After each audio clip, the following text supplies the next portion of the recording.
Hello class 10th students, welcome to the knowledge points. इस chapter में आज हम जानने वाले हैं चैप्टर नंबर 1 के बारे में, जिसका नाम है केमिकल रिएक्शन एंड इक्वेशन। सबसे पहले ये जानते हैं कि केमिकल रिएक्शन क्या होता है। इसके बाद हम इक्वेशन को समझेंगे और फिर इसके बाद में हम पूरे चैप्टर को जानेंगे कि क्या केमिकल इक्वेशन रिएक्शन होता है, उसके कितने प्रकार होते हैं। इस सब के बारे में इस चैप्टर में आज हम चर्चा करने वाले हैं। और इससे पहले अगर आप इस चैनल पे न्यू हैं तो make sure you subscribe this channel for the more videos. तो चलिए शुरू करते हैं हम अपना चैप्टर। पहला चैप्टर है केमिकल रिएक्शन। केमिकल रिएक्शन अब होता क्या है? तो केमिकल रिएक्शन का मतलब होता है जब कभी भी दो रिएक्टेंट आपस में रिएक्ट करके एक नया सिंगल सब्सटेंस बनाते हैं, उसे हम कहते हैं केमिकल रिएक्शन। जैसे कि मान लो कि ऑक्सीजन है और हाइड्रोजन है। अगर हाइड्रोजन और ऑक्सीजन दोनों को हम मिला दें, रिएक्ट करवा दें आपस में, तो उससे बनता है वाटर, जिसके फॉर्मूला होता है H2O। तो अब ये ऑक्सीजन और हाइड्रोजन दोनों गैसें थी, इसके बाद में बना हमारा वाटर। तो जो वाटर तीसरा प्रोडक्ट बना हमारा, वो पहले दो रिएक्टेंट से बिल्कुल अलग था। तो इसी को कहते हैं केमिकल रिएक्शन, जिसमें दो या दो से ज्यादा रिएक्टेंट आपस में मिलते हैं और नए सब्सटेंस बनाते हैं, उसे हम कहते हैं केमिकल रिएक्शन। और इक्वेशन उसी को आसान रूप में उसके सिंबलों में दर्शा देने को हम इक्वेशन कहते हैं। तो चलिए इस चैप्टर को स्टार्ट करते हैं। सबसे पहला, अब यहाँ पर एक क्वेश्चन आपके पेपर में 100% आएगा, जिस क्वेश्चन का नाम है कि आखिर में हम जो हमारा मैग्नीशियम रिबन है, ये मैग्नीशियम रिबन को जलाने से पहले हम इसको साफ क्यों करते हैं, रगड़ते क्यों हैं? तो इसको जलाने से पहले हम इसलिए रगड़ते हैं ताकि इसकी ऊपर की लेयर हट जाए और वो आसानी से जल सके। ये क्वेश्चन इंपॉर्टेंट है, पेपर में आ सकता है, तो उसको आप लैंग्वेज बना के अपनी लिख सकते हो। चलिए आगे बढ़ते हैं हम। सबसे पहले मैंने आपको केमिकल रिएक्शन बता दिया, केमिकल इक्वेशन ही बता दिया। केमिकल इक्वेशन दोबारा से बता देता हूँ।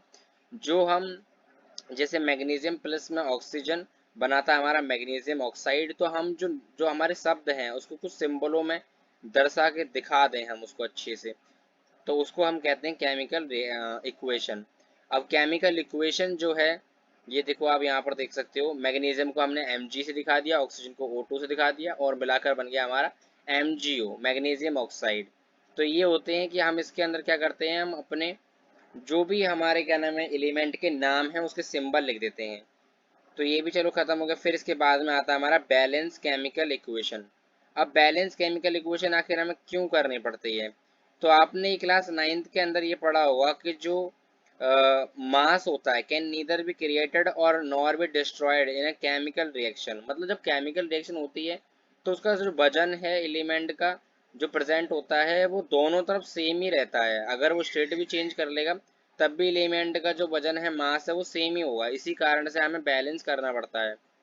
जैसे कि यहाँ पर देख सकते हैं आप, यहाँ पर दिखा रखा है जिंक प्लस में सल्फ्यूरिक एसिड है ये, ठीक है ना। अब ये बना रहा है हमारा जिंक सल्फेट और प्लस में हाइड्रोजन गैस। तो यहाँ पर H कितने हैं हमारे, दो हैं, और यहाँ पर भी H2 है। यहाँ पर SO4 है, यहाँ पर भी SO4 है।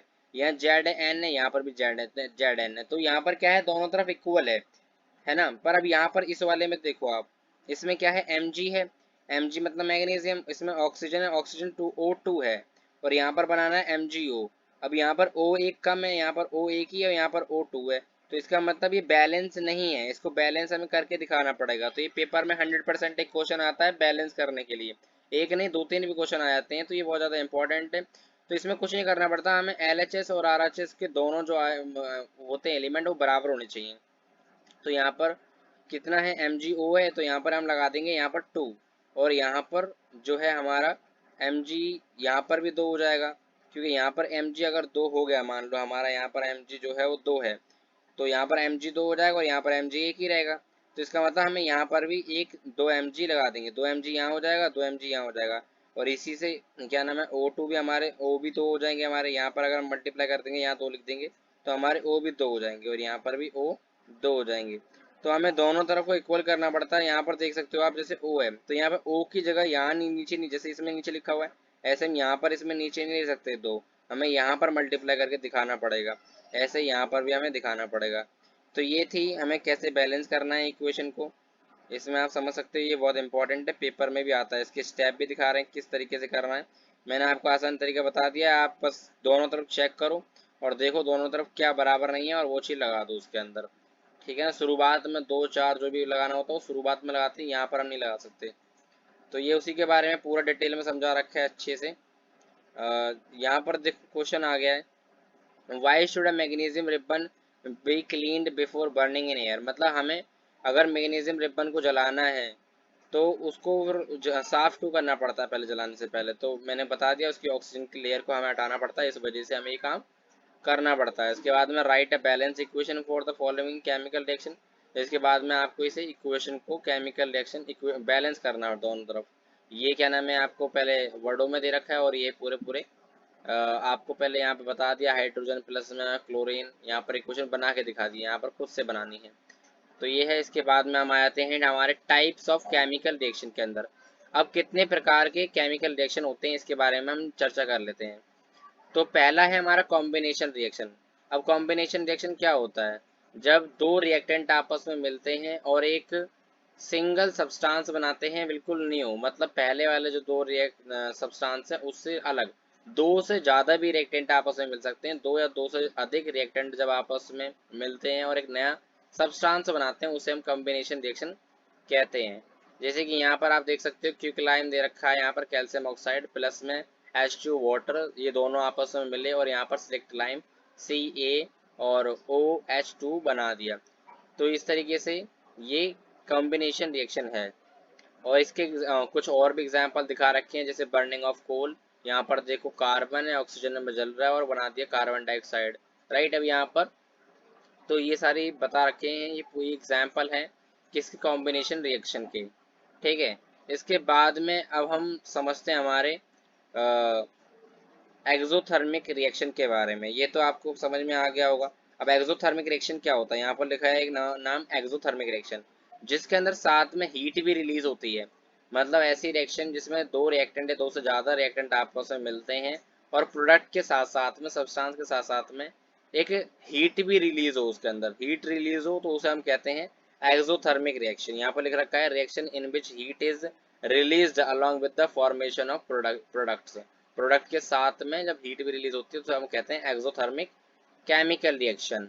इसका एग्जाम्पल दिखा रखा है यहाँ पर CH4 प्लस O2, यहाँ पर बना रहा है कार्बन डाइऑक्साइड और वाटर, और साथ में हमारी हीट भी रिलीज कर रही है। इसका ये भी एक एग्जाम्पल है, आप इस एग्जाम्पल को याद रख सकते हो। उसको याद रखना जरूरी है क्योंकि पेपर में एक्सोथर्मिक रिएक्शन पूछने के बाद में इसका एग्जाम्पल भी आपको पूछ सकता है।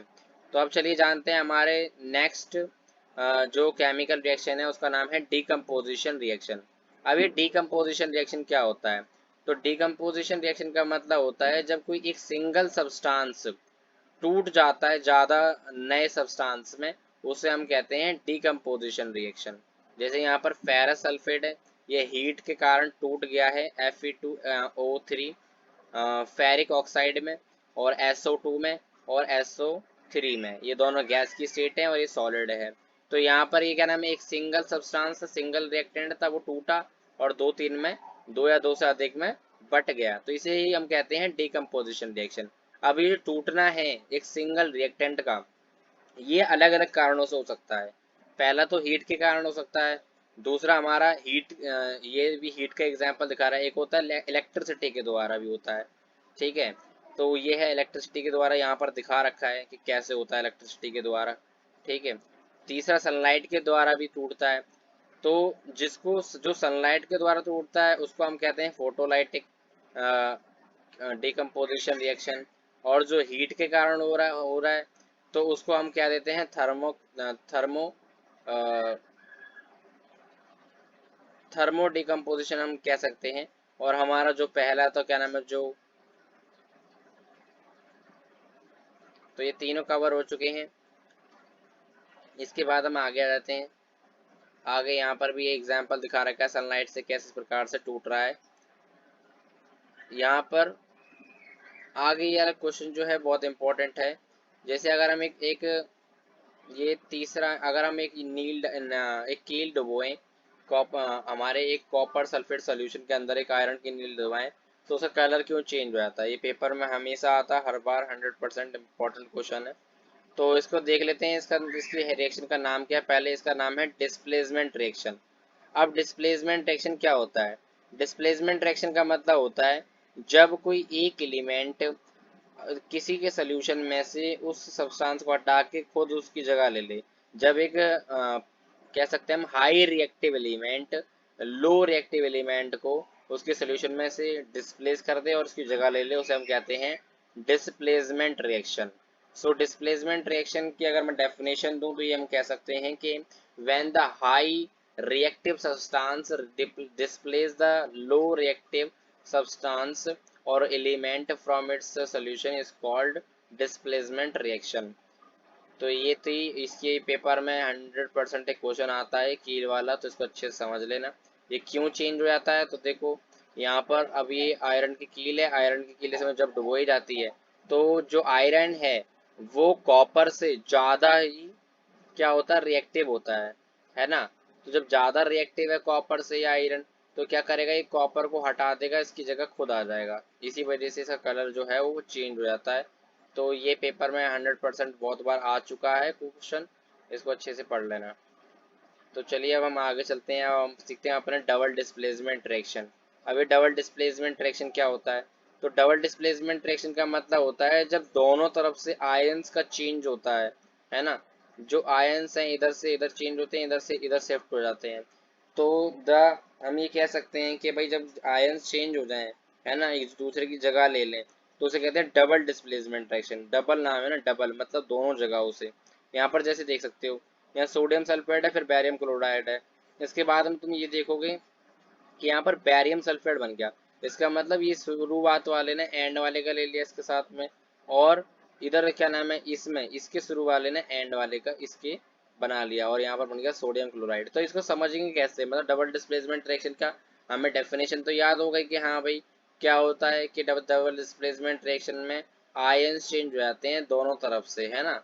तो उसे कहते हैं डबल डिस्प्लेसमेंट रिएक्शन, दोनों तरफ के आयंस चेंज हो गए तो डबल डिस्प्लेसमेंट एलिमेंट चेंज हो जाते हैं। पर अब कैसे चेंज होते हैं, तो ज़्यादातर केसेस में ये होता है कि यहाँ के शुरुआत वाला जो है इसके एंड वाले से मिल जाएगा, और यहाँ का शुरुआत वाला इसके एंड वाले से मिल जाएगा, और रिएक्शन कर लेंगे यहाँ पर।